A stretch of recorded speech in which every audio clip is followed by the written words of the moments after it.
Muy buenas, bienvenidos y bienvenidas al podcast de Adelante Sierra, esta nueva entrega del podcast de Adelante Sierra. Además, os animamos a darle a seguir o a suscribiros para poder seguir todas las novedades de este podcast. Y si además quieres y te gustas, pues también puedes difundir entre tu entorno. Muy buenas, Pablo, ¿qué tal? Muy buenas, Fernando. ¿Cómo estamos esta semana? Bien, has recuperado, ¿eh? 100% has recuperado He ya la recuperado. voz. El otro día estuve en la grada y hubo problemas en la cancha, pero no en la grada. ¿Quién viene esta semana? Cuéntanos. Tenemos invitado especial. Hoy tenemos a Miguel Montero, secretario general del Partido Comunista de Madrid, y vamos a intentar pues, hablar unos minutitos sobre la situación política actual en la Comunidad de Madrid, una campaña de vivienda que está llevando el Partido Comunista en la región, y un poquito el futuro. Bienvenido, Miguel, bienvenido al podcast de Adelante Sierra. Buenas tardes y bien hallados.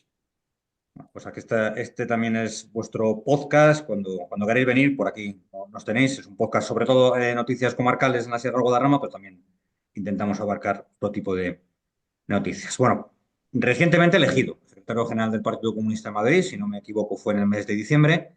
Hemos leído en una entrevista que has calificado al PSOE como partido holograma. Explícanos un poquito con esa afirmación que nos ha chocado cuando lo hemos leído. Bueno, lo primero, agradeceros la invitación, es decir, que sí que aún estoy en los 100 días de haber sido elegido, con lo cual las consecuencias de esta entrevista siempre pueden ser nefastas, ¿no? Para mi mandato. El PSOE decía en esa entrevista que era un partido holograma, no es que lo diga yo creo que lo dice la propia historia del Partido Socialista, ¿no? Pero empezando por sus siglas, había una canción de Javier Crae, ¿no? Con lo de si es socialista, es obrero o es español, pero resulta que la mayor parte de las veces tampoco porque se pliega a los dictados de la OTAN.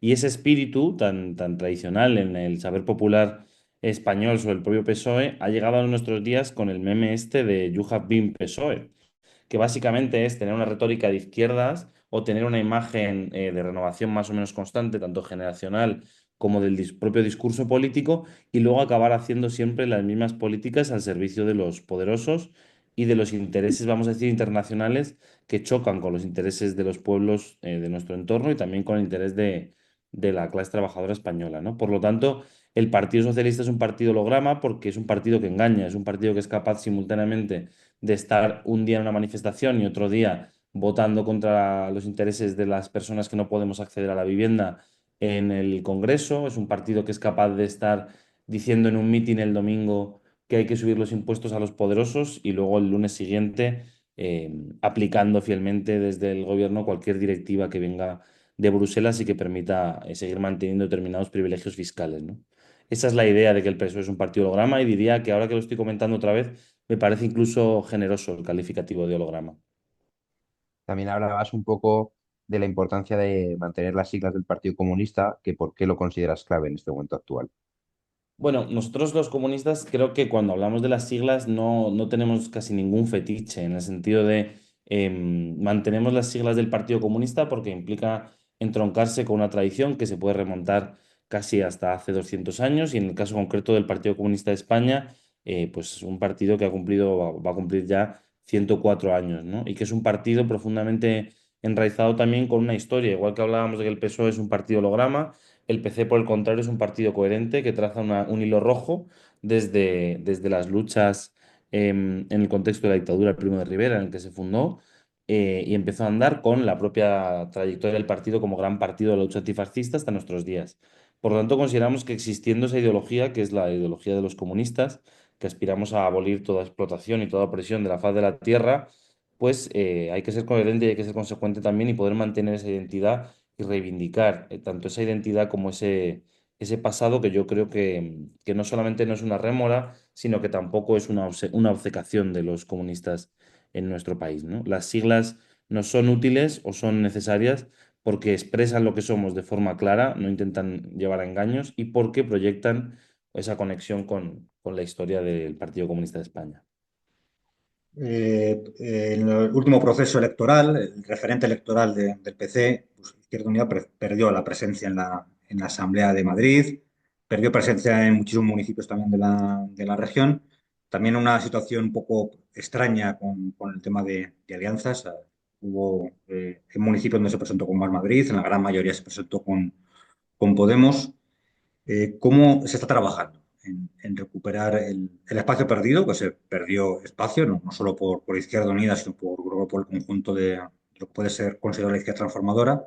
¿Cómo se está trabajando en recuperar ese espacio en las próximas elecciones municipales y autonómicas? Bueno, yo creo que cuando se habla de trabajar en las siguientes elecciones, hay que hacerlo siempre con la vista puesta en que aún queda bastante tiempo para las elecciones, ¿no? Nos hemos acostumbrado a que la política de alianzas o de convergencias entre distintos sectores de la izquierda sea una especie de, no sé, de la historia interminable entre los cruces de acusaciones, las propuestas de unidad cada cual a su manera. Y nosotros como partido lo que estamos intentando es cambiar radicalmente la perspectiva, ¿no? Cambiar la perspectiva y partir del hecho de que el gobierno de la Comunidad de Madrid, el del Partido Popular de Isabel Díaz Ayuso, tiene mayoría absoluta en la Asamblea de Madrid y aunque no la tuviera, tendría el sostén imprescindible de la ultraderecha, de la que ella es su mayor portavoz a nivel estatal, ¿no? Por lo tanto, el primer elemento con el que nosotros estamos trabajando es salir de ese ensimismamiento de la izquierda y poner la vista en esa hegemonía reaccionaria que se ha ido consolidando en nuestra región de la mano del Partido Popular, que tiene una trayectoria muy larga en la historia de nuestra región, de gobiernos tanto en solitario como en coalición. Por lo tanto, nosotros lo que estamos haciendo es cambiar el eje de las coordenadas, dejar de centrarnos tanto en las cuestiones propias de la izquierda y comenzar a centrarnos en cómo proyectar tanto un estilo de vida alternativo al que nos propugna, ¿no? Esa individualización total, ese aislamiento de las personas entre sí y esa reducción a personas que van a trabajar y que luego en su tiempo libre consumen, que propone el gobierno de la Comunidad de Madrid, para ser personas agentes con capacidad de transformación de la realidad. Y en eso es en lo que tiene la izquierda la mayor capacidad, yo creo, de ponerse de acuerdo. Nosotros tratamos de mantener una relación frecuente con el resto de organizaciones de la izquierda, tanto las que están presentes en las instituciones como aquellas que no lo están, o con el ámbito sindical, y tratamos de deslizar siempre la idea que cuanto antes se aclare la forma en la que uno concurre a las elecciones y cuanto esta antes se haga, vamos a decir, consistente en el tiempo, menos se hace perder la referencialidad y menos se hace perder el tiempo a la gente en los dimes y diretes de la izquierda. Por lo tanto, nuestra intención es trabajar cambiando el eje de coordenadas, dejar de fijarnos tanto en nuestro propio espacio político para hacerlo en el espacio político de quienes gobiernan y quienes joden la vida a la clase trabajadora. Claro, con lo que decías de otras fuerzas políticas, entiende que te tengo que preguntar sí o sí por cómo es la relación del Partido Comunista con Sumar y qué consecuencias o qué relación se puede establecer en la Comunidad de Madrid, porque es algo que solemos preguntar y que la gente aparte nos pregunta. ¿Cómo crees que se va a dar el encaje en las próximas elecciones autonómicas y municipales cuando Sumar no concurrió como marca en las últimas de este tipo? Bueno, es que yo creo que hay que partir del hecho de que Sumar en la Comunidad de Madrid no existe como fuerza política con implantación territorial. Sumar a día de hoy es un grupo parlamentario derivado de una candidatura a las elecciones generales y además de eso es un partido que se está intentando constituir, no sé si con una perspectiva estatal o de verdad intentará tener una cierta implantación territorial. El hecho es que en la Comunidad de Madrid ya existen organizaciones que representan, yo creo, distintas sensibilidades dentro de la izquierda, como puede ser Más Madrid o incluso el propio Podemos, que creo que ejercerán o ejercen de facto ese papel de Sumar en nuestra región, ¿no? Que es el de una fuerza política de izquierdas que mira al PSOE y que está dispuesto de alguna forma a negociar su programa con el PSOE en situación de, bueno, no voy a decir irrelevancia, pero sí de subalternidad. Esa tradición política que en nuestra región pues se puede trazar incluso hasta también el Partido Democrático, la Nueva Izquierda y cuestiones por el estilo, ya está representada de muchas formas y no creo que sea viable que vaya a existir como tal. Que exista un grupo de personas que se reivindiquen en lo que sería esos liderazgos de Sumar o ese espacio de Sumar en el ámbito europeo, estatal y que trabaje en nuestra región, probablemente, pero tampoco creo iba a decir, creo que Sumar lleva existiendo un año y medio como partido político y yo no he visto ningún cortejo de Sumar en ninguna manifestación. Terminando ya con el tema de alianzas y confluencias. Hemos traído aquí algunos invitados, invitadas, sobre todo para preguntar sobre la actualidad, también para el futuro y sobre todo la gente de Madrid nos ha dicho que a la hora de hacer alianzas, que más o menos tendrán que decirles desde arriba, cómo articular. Eh, Podemos, yo creo que es también a la expectación de cómo articular esas alianzas. ¿Crees personalmente que hay capacidad, hay ganas, una vez más, de entrar en esa vorágine que creo que ha entrado la izquierda, sobre todo en Madrid, hasta el último momento saber cómo va a ir? ¿O se puede articular unas alianzas electorales, que no creo que no estás refiriendo a nada más que alianzas electorales, con el tiempo preciso para que la ciudadanía no se vuelva loca? Que es lo que ha pasado en últimos procesos electorales. ¿Hay tiempo de poder hacer las cosas bien o crees que vamos a volver a vivir tiempos pasados completamente locos?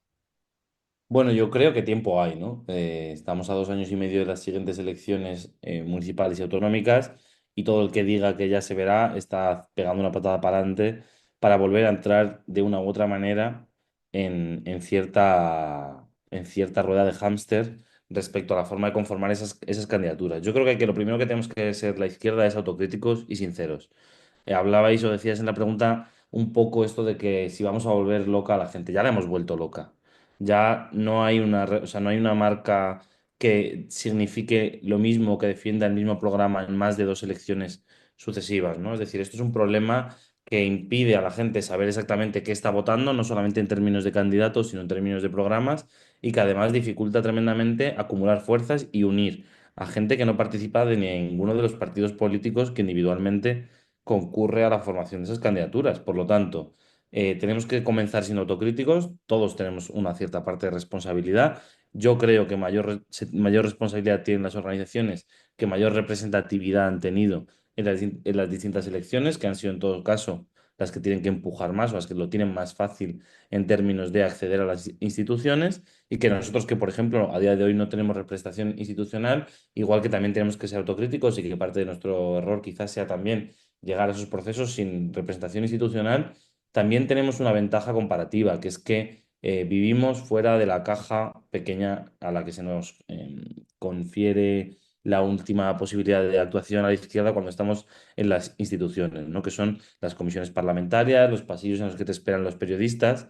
Y creo que nosotros, cuando levantamos la voz y planteamos que cuanto antes se acuerde una forma democrática, participativa y clara de elaborar un programa y de conformar unas candidaturas o unas alianzas, en mejores condiciones vamos a estar de disputar esa hegemonía reaccionaria, pues creo que en esos momentos nosotros estamos pensando fuera de ese bucle de la institución. Y estamos pensando fuera porque, más allá de que quienes están presentes en las instituciones puedan interpelar de tú a la presidenta de la Comunidad de Madrid o al consejero de X competencia, la hegemonía reaccionaria en términos de los medios de comunicación y en términos de la colonización del pensamiento en nuestra región es absoluta. Y por lo tanto, para cambiar esa correlación de fuerzas, esa hegemonía reaccionaria, no vale con trabajar los 50 días de campaña y campaña o los 10 días esos que dan de plazo para hacer las coaliciones electorales. Hace falta trabajar desde hoy y durante 2 años sin parar. Y por lo tanto, creo que la única manera de que estemos en buenas condiciones va a ser que empecemos cuanto antes. ¿Que eso va a pasar? Tampoco soy optimista del todo. Creo que sí que es verdad que se le ha visto ya lo suficiente las orejas al lobo como para que las organizaciones de izquierdas, tanto las que tienen representación como las que ahora mismo no lo tenemos en el ámbito autonómico o en algunos municipios, tengamos que entender que ya no vamos a simplemente vivir de las rentas, pero soy escéptico porque creo que hay una serie de hábitos aprendidos que es muy difícil de desaprender en el subconsciente de la izquierda. Y creo que aunque hayan cambiado los agentes que antes tenían más representatividad y ahora son los que tienen una representatividad mediana o pequeña, eso no les ha hecho aprender ni les ha dado una cura de humildad. Miguel, hablabas también del papel de los partidos fuera de las instituciones. Yo no digo que creo que son solo los partidos que tienen que actuar, también la sociedad. Y yo creo que la sociedad en el tema de la vivienda se ha movilizado antes que los partidos políticos, pero el PC no se ha quedado atrás. Y habéis lanzado una campaña de vivienda. ¿Qué objetivos buscáis con esta campaña? Bueno, lo primero que queremos con esta campaña es poner de manifiesto que todas las personas que vivimos tanto en esta región como en otras regiones del país estamos atravesadas por la crisis de la vivienda, incluso aquellas personas que tengan una vivienda en propiedad y que ya la hayan pagado, me refiero. Creo que la cuestión de la vivienda es una cuestión estructural en el capitalismo español, y cuando se expresan en las distintas encuestas que es una gran preocupación del conjunto de la ciudadanía, la mayor parte de las veces las respuestas que dan los distintos partidos políticos, el PSOE, el PP, son propuestas cosméticas que lo único que hacen es cambiar tal o cual artículo de tal ley de aquí a un tiempo. Incluso la denominada como ley de vivienda, que podría tener alguna potencialidad, se ha visto que ha quedado en agua de borrajas por no aplicarla los gobiernos autonómicos, ¿no? Por lo tanto, de alguna forma, lo que buscamos con esa campaña es alzar la voz y decir todo el mundo está afectado por la crisis de vivienda, sea directa o indirectamente, por sus familiares, por sus amigos, por su entorno, porque su barrio está cambiando y están echando a los vecinos de toda la vida, porque solamente hay pisos turísticos en barrios, o sea, porque cada vez, perdón, hay más pisos turísticos, ya no solamente en los barrios del centro, sino que también en las periferias, incluso en la sierra, que vosotros conocéis bien y demás, también está creciendo esa situación, y plantear que hay que darle la vuelta a la tortilla completamente, es decir, que aquí no valen medias tintas. La única forma de atajar la crisis de la vivienda es atajar la estructura de la propiedad, no hacer incentivos fiscales, no seguir construyendo desarrollos en la periferia de la gran ciudad de Madrid y demás para alojar a la gente que ahora mismo no tiene acceso a una vivienda con las mismas recetas de antes. O se modifica la estructura de la propiedad, se expropia a los grandes tenedores y se prohíbe tener más de dos viviendas en el mismo municipio y otra serie de medidas que planteamos del Partido Comunista de España. O esto solamente puede ir a peor porque objetivamente la Comunidad de Madrid es una región que atrae a salarios elevados a nivel internacional, atrae a personas en formación y a personas que están teniendo sus primeros trabajos en el ámbito estatal, en la que hay cierta demanda de presencia que está creciendo demográficamente y que al mismo tiempo que está creciendo demográficamente, el precio no es que esté creciendo de forma compasada, sino que se está disparando de manera exponencial. Entonces buscamos esa voz de alarma y al mismo tiempo esa respuesta clara de no caben medias tintas en la cuestión de la vivienda. En esto creo que los medios de comunicación hacen política clara, por ejemplo, con el tema de la ocupación, hablando de una rama social que realmente no existe. El otro día Mariola Vargas, la alcaldesa de Collado Villalba, decía que el mayor problema que tenía Collado Villalba era la ocupación que estaba ligada a la delincuencia. También hace unas semanas publicamos los datos de viviendas del parque total, que está en manos de grandes rentistas, de gente que tiene entre 10 y 100 viviendas. Por ejemplo, en Galapagar superaba el 5%, en Villalba estaba muy cerca del 5%. Entre las propuestas que proponéis en esta campaña, habláis de la expropiación de viviendas de los grandes propietarios. Esto se puede hacer en el marco actual, en el marco constitucional actual. ¿Y cómo creéis que se puede convencer a la gente? Porque si esto se empieza a desarrollar, si es una propuesta que empieza a tener fuerza en medios de comunicación y demás, pues vendrá campaña también, la campaña del miedo, no solo por parte de la derecha y la extrema derecha, también yo creo por parte del PSOE, como has dicho, parece más destinado sus políticas de vivienda a maquillar y a defender a estos propietarios que realmente intentar solucionar el problema de vivienda. ¿Cree que es posible este tipo de propuestas que hacéis? Bueno, nosotros creemos, de hecho, incluso dentro del marco de la limitadísima Constitución española, el derecho a la propiedad es un derecho que está siempre subordinado a otros derechos fundamentales, ¿no? Es decir, tanto el PSOE como el conjunto de los actores económicos siempre ha planteado que la propiedad es un derecho un poco en equilibrio, pero que al final lo que no se puede es perjudicar al que ya la tenía, que se pueden comenzar a practicar políticas de redistribución desde aquí hacia el futuro. Pero al mismo tiempo que han planteado eso, casi desde el año 82, al que empezaron a gobernar, nunca han transformado la estructura de propiedad hacia el futuro y han acabado legitimando al conjunto de los poderes económicos establecidos. Eso les da la capacidad al conjunto de, en este caso, de grandes tenedores de vivienda o de personas que tienen propiedad de varias viviendas en distintos países, ¿no? O sea, inversores internacionales también me refiero, de tener un marco jurídico que se sostiene sobre décadas y décadas de sentencias y de leyes que van a afirmar siempre el derecho de un propietario a no perder esa propiedad salvo en determinadas condiciones. Lo que pasa es que las condiciones a las que se refiere la ley siempre son las de los derechos fundamentales. El derecho a tener una vivienda en un país en el que existen un montón de viviendas vacías es un derecho perfectamente reconocible por la ley y por lo tanto aplicable frente a quien tiene más de una vivienda y la tiene tanto vacía como la tiene en régimen de especulación para ¿no? acumular rentas mediante ponerlas en alquiler.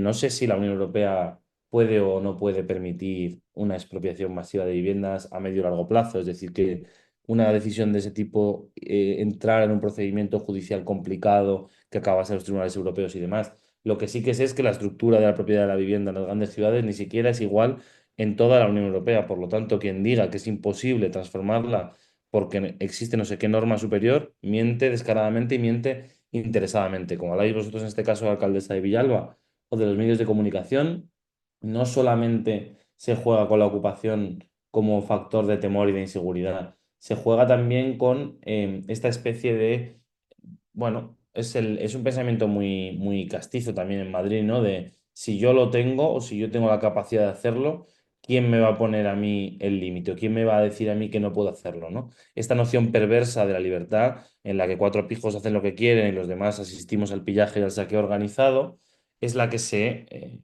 difunde a bombo y platillo desde las instituciones y desde sus portavoces mediáticos. Por lo tanto, creo que la cuestión está en cambiar el orden de las preguntas. No si es legal o no es legal expropiar a una persona que tiene 15 pisos. Es si es legítimo o no es legítimo que una persona tenga 15 pisos en el mismo municipio y que pague las 15 hipotecas de esos 15 pisos con los alquileres con los que le roba su salario a las personas trabajadoras que tiene alquiladas en esos pisos, ¿no?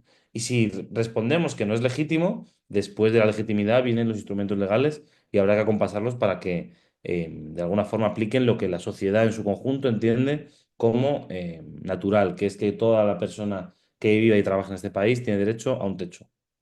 Y los poderes públicos en este caso tienen la obligación, no solamente una obligación etérea, moral o abstracta, sino obligación material de proporcionársela. Cuando has dicho lo de los cuatro pijos y que les pone el límite a ese pensamiento castizo, te juro que me ha venido la frase, a la cabeza la frase de José María Hernández de ¿quién es usted para decirme las copas de vino que puedo tomar Sí, y sí, coger sí. un coche, ¿no? He dicho, bueno, pues es que hay normas y las normas pues te dicen lo que puedes hacer y no puedes hacer porque vivimos en un estado de derecho. Claro, si esto les cuesta con un coche y unas copas de vino, imaginemos con el tema de la vivienda. Miguel, hemos visto como en la Sierra de Madrid, ya volviendo al tema, que me desvío un poquito, perdonar, hemos visto un crecimiento de los precios del alquiler y las dificultades que tiene la gente para conseguir una vivienda, especialmente entre los jóvenes y yo creo que especialmente, aunque es un problema estructural, esto se ha visto muy agravado desde la pandemia aquí, que creo que hay un incremento, pues ayer me contaba una amiga que alquiló una casa con su pareja, 900 euros, lo han dejado la relación y esa casa se ha puesto en 1.500 euros. Entonces hay un incremento. ¿Cómo podemos hacer para buscar soluciones concretas para la gente que tiene más dificultades, jóvenes, familias con pocos recursos, madres separadas, gente con violencia de género, población migrante? ¿Qué acciones concretas tenemos? Pues mira, yo creo que la sierra es verdad que en particular la Sierra del Guadarrama, ¿no? Que además de ser una zona que bascula entre la periferia urbana y en algunos casos lo rural o lo semirural, es también una zona de turismo de fin de semana principalmente, pero incluso en algunos casos también de turismo de veraneo. Es una comarca complicada para modificar esta estructura de la vivienda y sobre todo el acceso de las personas jóvenes, de las familias que acaban de tener un hijo y necesitan ampliar la vivienda y demás, ¿no? ¿Por qué? Porque en este caso es una comarca en la que la estructura de los municipios se ha proyectado siempre como una estructura muy residencial, en la que el empleo no se encuentra cerca de donde se vive y en la que además las infraestructuras públicas, especialmente las vinculadas al transporte con esas zonas productivas, brillan por su ausencia, ¿no? Entonces, creo que el principal problema que se tiene para vivir en la sierra es poder vivir en la sierra y compaginarlo con la vida. Y esto es lo más complicado, yo creo. ¿Por qué? Porque lo que necesitamos de alguna forma es cambiar también, antes de poder plantear solamente la cuestión de la vivienda en la sierra, cambiar la estructura productiva de la comarca de la Sierra del Guadarrama, cambiar esa dependencia radiocéntrica que se tiene hacia Madrid, ciudad, y hacia la primera corona metropolitana, ¿no? Sobre todo los municipios del norte y del oeste de la comunidad, en la que además se encuentran pues, más empleos, ¿no? O empleos de mayor salario que los que existen en el Corredor de Henares o en la comarca sur de la región, y a partir de ahí plantear que eh, tiene que haber una red de transporte que permita vivir en la sierra y tiene que haber también una intención de las administraciones públicas de no dejar a la sierra como una comarca de sábados y domingos para quien tiene la suficiente pasta como para pagarse no solamente un piso en Madrid, sino también una vivienda residencial en la sierra, de la que huir de esos problemas vamos a decir, iba a decir casi de colapso urbano, pero es que parece muy catastrofista, pero sí que es de masificación de una ciudad que claramente esta comunidad pues quiere que el área metropolitana de Madrid llegue a los 8 a los 9 incluso se habla de los 10 millones de habitantes, ¿no? Por lo tanto, la sierra tiene que ser una comarca sobre la que se actúe, tratando de modificar no solamente esa estructura propia de la vivienda, sino también el ámbito productivo y el ámbito de las infraestructuras. Y en concreto, creo que es necesario poner en valor que muchas de esas segundas residencias se tendrán que transformar en primeras residencias para personas, para familias jóvenes, para personas que necesitan emanciparse y que se busque ahí también la forma de transitar de un modelo de eso que hablaba de turismo de fin de semana a un modelo estable en el que la gente pueda vivir y pueda desarrollar su vida en los municipios donde se ha criado. Porque lo peor de la sierra en este caso es que quienes van a vivir allí son gente que opta por vivir en la sierra de la comunidad del resto de la Comunidad de Madrid, pero que la gente que os habéis criado allí de alguna manera está condenada a tener que mudarse. Hablabas un poco de la situación en la Comunidad de Madrid, de ese sueño, yo creo que tienen húmedo algunos y algunas de ese Madrid ciudad federal que parece que quieren construir. ¿Qué problemáticas crees que existen actualmente en este Madrid de Díaz Ayuso, el Madrid del turbocapitalismo? Que entiendo que, por lo que he visto, habláis de industria en algún momento, el problema también de desigualdad social y económica entre el norte y el sur. También la sanidad, que ha sido una de las movilizaciones importantes en los últimos años. ¿Qué problemas principales crees que existen en la Comunidad de Madrid, a diferencia de otras regiones del Estado español? Bueno, pues yo creo que la Comunidad de Madrid, a diferencia de otras regiones del Estado, tiene un problema que además los marxistas siempre decimos aquello de que el ser social determina la conciencia, ¿no? La Comunidad de Madrid tiene una elevadísima concentración de salarios muy altos y tiene una elevadísima concentración de personal directivo funcionario de la misma Administración General del Estado por la estructura centralista del Estado español, de empresas internacionales que tienen aquí su sede en la península ibérica, de grupos empresariales del conjunto del Estado que también tienen sí o sí una delegación institucional aquí o una representación. Y por lo tanto, la Comunidad de Madrid tiene un segmento de población que le da un poco igual en qué comunidad viva o no, porque se puede permitir económicamente vivir en cualquier comunidad autónoma, que cuenta con un salario, un seguro privado, que cuenta con un medio de transporte individual y que si tiene familia, a sus hijos los querrá llevar a un colegio privado y por lo tanto existe un alto porcentaje de la población madrileña que vive a espaldas de los demás y a la que literalmente no le importa una mierda al resto de la población, porque vive en esa fantasía individualista, liberal, en la que como ellos tienen un salario tan elevado que pueden pagar todo, lo único que les importa de verdad es que no le quiten muchos impuestos para que ese salario les cunda lo más posible para hacer lo que a ellos le venga en gana, ¿no? Es decir, ese elemento principal falla o no lo tienen de la misma manera en otras comunidades del Estado que pueden ser más rurales o en las que hay menos renta. Y al mismo tiempo, esa ausencia de servicios públicos, esa ausencia de control de administración y demás, lleva a que las personas que tienen salarios más bajos, vinculados a la hostelería, vinculados al turismo, vinculados también a la logística, a los repartidores y todo este tipo de cuestiones, el salario les proporcione menos derechos que en ninguna parte del Estado. Porque si a ti tardan 3 o 4 días en darte una cita en atención primaria en tu comunidad autónoma, vamos, en tu centro de salud, perdonad, en esa comunidad autónoma tú no tienes un derecho real a la salud. Si a ti te tienes que acabar pagando una guardería privada porque no hay plazas suficientes para llevar a tus hijos a una escuela infantil pública, no tienes derecho a la educación en tu comunidad autónoma. Por lo tanto, esa creciente desigualdad lleva a que objetivamente el proyecto del Partido Popular en la Comunidad de Madrid no sea una especie de delirio ultraliberal, sino que conecta directamente con una capa de la sociedad que incluso en algunos casos no vota porque no está de paso por aquí, digámoslo, porque se mueve o transita entre varias ciudades del centro europeo, pero que decide lo que aquí acontece y ocurre. Y por lo tanto estamos condenados de alguna manera a que aquí la redistribución no es posible simplemente con buenas palabras o simplemente incentivando, subvencionando los servicios públicos o favoreciendo mediante incentivos fiscales a las personas que menos tenemos. La cohesión territorial y la búsqueda de la igualdad en esta región solamente puede pasar por reestructurar la propiedad, reestructurar la dinámica económica y reestructurar los procesos de toma de decisiones. Y eso pasa por acabar con esa clase de súper ricos o de personas que viven de espaldas al resto de la sociedad. Comentabas al inicio de la entrevista que no hacía ni 100 días que habías cogido la Secretaría General del Partido Comunista de Madrid. ¿Cuáles son los principales retos a los que estás enfrentado en estos días? Bueno, uno de los principales retos ha sido a no acabar dormido en el metro, ¿no? Creo que los comunistas somos gente intensa para debatir, somos gente intensa para trabajar, tenemos una cierta presencia territorial en el conjunto de la región y intentar cubrir esa estructura, conocer a los distintos municipios, la militancia que trabaja, que si a la mayor parte ya la conoces, pues te queda como secretario general tener que conocer a esas personas que a lo mejor están más lejos o que hacen un trabajo más silencioso. Y eso ha sido a nivel particular uno de los principales retos que yo creo que todo militante de una organización como la nuestra, una organización popular, se tiene que enfrentar. En lo político, a tratar de comprender la magnitud de los poderes que se asientan en nuestra región y a buscar las formas más eficientes de socavarlos. Es decir, que la gente no caiga en la desesperanza es uno de los grandes retos que tenemos, particularmente los comunistas, pero el conjunto de la izquierda en nuestra región.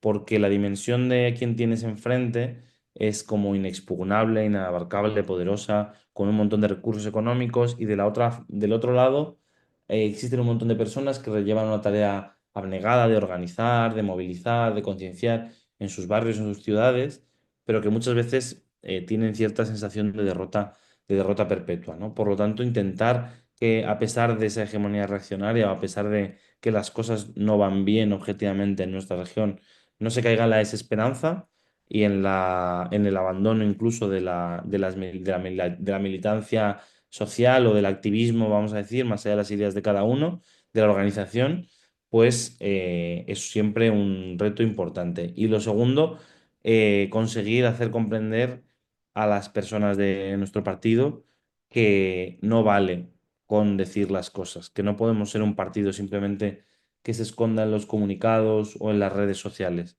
sino que tenemos que estar presentes allí donde nuestra gente vive las contradicciones, porque nosotros mismos las vivimos y sabemos dónde hay que ir a buscar a la gente. Has hablado durante la entrevista por la relación que tiene el Partido Comunista con los movimientos sociales y sindicales, que creo que es algo histórico y tradicional. ¿Cómo valoras esta relación, estas luchas y crees que se está consiguiendo articular una respuesta eficaz desde estos ámbitos ante la situación que decías tú que era preocupante y que podía caer la gente en la falta de esperanza? ¿Crees que hay una respuesta y eficaz ante esta situación? Bueno, yo creo que es justo decir que no del todo, es decir, que sí que lo primero hay que partir es que los movimientos sociales de esta región, los sindicatos, las asociaciones, los movimientos feministas, todos ellos hacen una labor encomiable directamente de David frente a Goliat. Lo que pasa es que sí que creo que en muchos ámbitos, buena parte de las estructuras, vamos a decir, más grandes o más históricas de participación, les está costando adaptarse a ese cambio en las relaciones sociales, ese cambio en la comunicación, la digitalización, la dificultad de las formas de participación que se basan en no solamente en la presencialidad, sino también en tener unos horarios laborales que te permitan por las tardes asistir a 2 o 3 horas de reunión en tu asociación de vecinos, en tu comité de empresa, etcétera, etcétera, ¿no? Yo creo que no nos hemos terminado de adaptar a eso en una región en la que la gente pierde la vida en el transporte, en la que la gente tiene, precisamente por la liberalización del comercio, de los horarios de hostelería y demás, unos horarios laborales muy desacompasados entre sí. Y creo que a pesar de que los movimientos sociales de esta región, evidentemente nos enfrentamos a retos bastante elevados, no estamos siendo todo lo eficaces, yo creo que la palabra que deslizabas tú, Fernando, todo lo eficaces que podríamos ser. Y creo que ese proceso de aprendizaje tiene mucho que ver también con las fórmulas que han triunfado, que han conseguido movilizar a más personas en distintos sitios, haciendo cosas diferentes y aportando a una misma causa, ¿no? Que yo creo que en ese caso el proceso de la huelga feminista el 8 de marzo es ejemplar y de él debemos aprender, porque conseguir que personas que tienen una realidad laboral más precaria, que encima tienen la mayor parte de las cargas de cuidados, pues se organicen en casi todos los municipios de la región y que vayan durante varios meses haciendo un trabajo de hormiguitas que desemboque en un proceso de convencimiento y de toma de conciencia del conjunto de la sociedad acerca de la igualdad de género y de luchar contra el patriarcado, es uno de los elementos centrales a los que tenemos que mirar para aprender. En ese sentido, el Partido Comunista, también con ese trabajo de hormiguita que nosotros desarrollamos, el de las distintas estructuras sociales, sindicales y demás, intentamos también hacer de conexión, ¿no? Porque a veces esa esperanza de la que hablaba antes se sostiene sobre el hecho de que tenemos a muchas personas haciendo cosas más o menos grandes o más o menos que requieren bastante esfuerzo, ellas solas, ¿no? Grupos de 5 6 10 20 personas que no están conectados entre sí con las otras 5 o 10 personas que en su mismo barrio o en su mismo municipio o en el municipio de al lado están haciendo lo mismo o algo diferente, ¿no? Por lo tanto, lo que hacemos también en el Partido Comunista es ese intento de unificación de luchas, de poner en común los trabajos que se están haciendo y de ir generando una sintonía, una sinergia entre el conjunto de personas que luchan por un mundo mejor en nuestra región y que lo hacen desde lugares muy diversos, ya digo, desde el sindicalismo a las asociaciones vecinales o a movimientos sociales de otro tipo. Y creo que ahí es donde esa experiencia común, esa experiencia colectiva y ese aprender de los errores colectivos e individuales nos puede ayudar más o puede hacer que sea un motor de cambio y de unificación de las luchas. Y yo creo que en eso tenemos que trabajar, en aprender, en ser muy autocríticos, tomar conciencia de la magnitud de los problemas que tenemos por delante e intentar arrimar el hombro también con todo aquel compañero o compañera que necesite que el PC o que cualquier otra organización política o social le eche una mano para, por ejemplo, montar un colectivo juvenil en su municipio. Vamos terminando ya, no te molestamos más. Tienes 26 años, lideras unas siglas de muchísimos años de existencia y de lucha. ¿Qué respuesta darías a la gente joven, pero también a cualquier persona que se sienta preocupada, que se sienta que no tiene cabida en este capitalismo, donde que las siglas del partido son una herramienta útil para cambiar esto? Sobre todo la gente joven, que entiendo además que hay un problema con la gente joven porque hay una cierta énfasis por parte del sistema, redes sociales y demás, que parece que la extrema derecha es la respuesta ante la desigualdad que hay, que eso está pasando en ciertos sectores de la sociedad. Pero, ¿qué le dirías a esa persona que las herramientas del partido es la herramienta para transformar la sociedad? Yo lo primero que le diría es que yo creo que cuando una generación como la mía, que vamos a decir ha nacido en un mundo en el que las necesidades materiales no son igual de acuciantes que dos o tres o cuatro generaciones hacia atrás, manifiesta tener muchos más problemas de ansiedad, muchos más problemas de angustia vital por el futuro, que todas esas generaciones que de una forma u otra han tenido condiciones materiales más complicadas que nosotros, con menos derechos sociales, con menor nivel de renta, etcétera, etcétera. Creo que todos tenemos que tener claro que este sistema es una trituradora de carne, literal, y que o consigues unirte a otras personas que sufren las mismas contradicciones que tú y que sufren ese peso aplastante del sistema, esa angustia por dónde vas a vivir cuando se te acabe tu contrato de alquiler o de qué vas a vivir cuando no te renueven tu contrato temporal, necesitas, como agua de mayo, el poder agarrarte a unas ideas y a unas utopías también que te permitan dar sentido a tu vida, no solo en un sentido individual, sino también en el sentido de tu participación en el mundo. En ese sentido, hablabas del tema de que somos un partido centenario y que también, evidentemente, somos una generación de dirigencias pues, bastante más jóvenes. Yo creo que eso se explica por el hecho de que las ideas del comunismo no solamente son las ideas más justas que ha alumbrado nunca el ser humano, en mi opinión particular, evidentemente, sino que a pesar de haber sido sentenciadas a muerte sucesivamente, ¿no? Las más recientes han sido la caída del muro de Berlín o la hegemonía, vamos a decir, neoliberal de la España de la burbuja, una y otra vez acaban saliendo a flote. Porque aunque estuvieran escritas hace 100 o 200 años, frases como soñar con un mundo libre de toda opresión o soñar con un mundo libre de toda explotación, cobran hoy más sentido que nunca. Por lo tanto, si se cree que el capitalismo es una máquina de trituradora de carne y si tenemos la angustia vital imperiosa de agarrarnos a unas ideas y a unas personas que intentan dar la vuelta al sistema todos los días, lo que está por determinar es si es una herramienta útil o no. Y ante esa pregunta, la de si el PC es una herramienta útil o no, yo le diría a cualquier persona que no solamente viniera al partido a comprobar si es una herramienta útil o no, sino que tuviera el atrevimiento y la valentía de decir por qué no estamos siendo lo suficientemente útiles, por qué no estamos terminando nunca de conseguir nuestros objetivos que son derrotar al sistema. Porque la aportación creadora de muchas personas acerca de por qué se es más o menos útil es la que tiene la capacidad de generar una síntesis superadora del sistema capitalista. Y por lo tanto, igual que las personas que están fuera y que pasan frío y que pasan la angustia del sistema solas, necesitan unas ideas y unos colectivos humanos a los que agarrarse, las personas que de alguna manera ya estamos organizadas y tenemos las cosas claras, necesitamos el empuje creador de cientos y miles de personas para poder conseguir dar la vuelta a este sistema.